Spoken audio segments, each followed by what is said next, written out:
GB বাজার থেকে 79 টিলা পর্যন্ত আগরতলা পৌর নিগমের অভিযানে ভেঙে দেওয়া হয় দোকানপাটগুলো দেখতে গেলেন সিআইটিইউ রাজ্য সম্পাদক শঙ্কর প্রসাদ। তো পরবর্তী সময়ে সংবাদ মাধ্যমের সামনে তিনি জানান, এই সরকার জনগণের সরকার কিনা তা মানুষ বলতে পারবে। যেখানে দোকান ভাঙা হচ্ছে সেখানে কিছু তুল্যবাজ অর্থের বিনিময়ে নতুন দোকান বসিয়ে দিচ্ছে। তিনি আরো বলেন, পূর্বের সরকার বিকল্প ব্যবস্থা না করে কোনো ফুটপাত ব্যবসায়ীকে উচ্ছেদ করেনি। উৎসবের মরশুমে এভাবে দোকানপাট উচ্ছেদের ঘটনাকে অত্যন্ত দুর্ভাগ্যজনক ও দুঃখজনক বলে অভিহিত করেন। শ্রী দত্ত বলেন, জিবি বাজারে যা উন্নয়ন হয়েছে তা সবই হয়েছে বামফ্রন্ট সরকারের আমলে।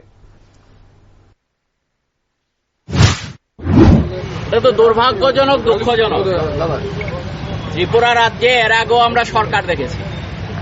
সেই সরকারের আমলে ত্রিপুরা রাজ্যের যা কিছু উন্নয়ন, এই যে জিবি বাজারে দেখছেন, আপনার পেছনে দেখুন, ডান দিকে দেখুন, বাঁ দিকে দেখুন, এখানকার এই ক্যান্সার হাসপাতাল থেকে আরম্ভ করে জিবি হাসপাতালের যা কিছু উন্নয়ন ঘটেছে, এই সবটাই হয়েছে আগেকার সরকারের সময়।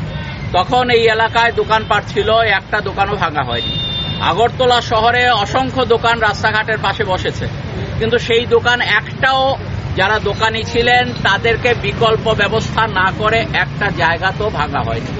তাহলে আজকে উৎসবের সময় যখন ত্রিপুরা রাজ্যে মানুষের আজকে রুজি রোজগার নেই, এই রুজি রোজগার যখন নেই, তখন এভাবে উৎসবের মরশুমে মানুষের কিছু বেচা বিক্রি হতো, ছোট ছোট দোকানি তাদের কিছু বেচা বিক্রি হতো।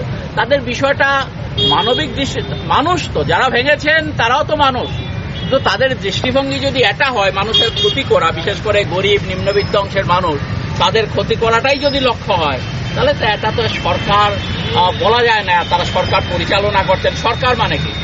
সরকার, আব্রাহাম লিঙ্কন বলেছিলেন যে সরকার মানুষের দ্বারা হবে। এখানে মানুষ দ্বারা হয়েছে কিনা এটা আমি বলতে পারবো না, এটা আপনারা জানেন, বোঝেন।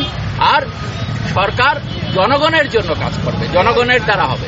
কিন্তু আমরা কি দেখছি, আমাদের এখানে সরকার জনগণের জন্য কাজ করা তো দূরের কথা, জনগণের কিভাবে ক্ষতি করা যায়, জনগণের কিভাবে সর্বনাশ করা যায়, এই কাজটাই তারা ভালোভাবে করছেন। এই একমাত্র কাজ। আর বাদ এরপরও আমরা দেখছি দোকান যেখানে তোলা হচ্ছে সেখানে নতুন কিছু দিয়ে দেওয়া হচ্ছে দোকান, তাদের কাছ থেকে তোলা নিয়ে মাসিক বা দৈনিক টাকা পয়সা নেওয়ার ভিত্তিতে এগুলো করছে। এটা উন্নয়ন বলে।